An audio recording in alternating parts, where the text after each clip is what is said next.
সব কিছু পরিবর্তনশীল।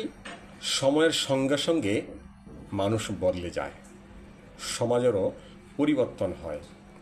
কথাতেই আছে, পরিবর্তনই সংসারের মূল ধর্ম। আসল কথা, জগৎটাই পরিবর্তনশীল, অর্থাৎ পরিবর্তন ধ্রুব সত্য।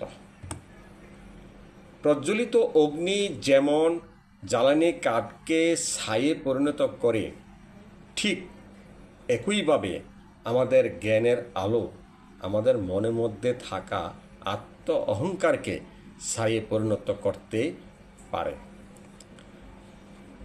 যে ব্যক্তি পরিশ্রমের দ্বারা ধন সম্পত্তি অর্জন করে, সেই ব্যক্তি জানে কষ্ট কি।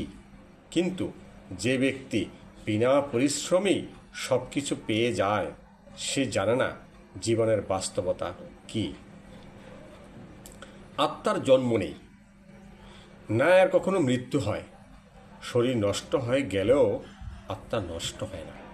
গীতাতে একটি শ্লোক আছে, বাসাংসি জিন্নানি যথা বিহায় তবানি গৃহ্ণাতি নরহ পরাণি তথা শরীরানি বিহায় জিন্না নান্নাতি সংজাতি নবানি দেহে। মানুষ যেমন পুরাতন বস্ত্র পরিত্যাগ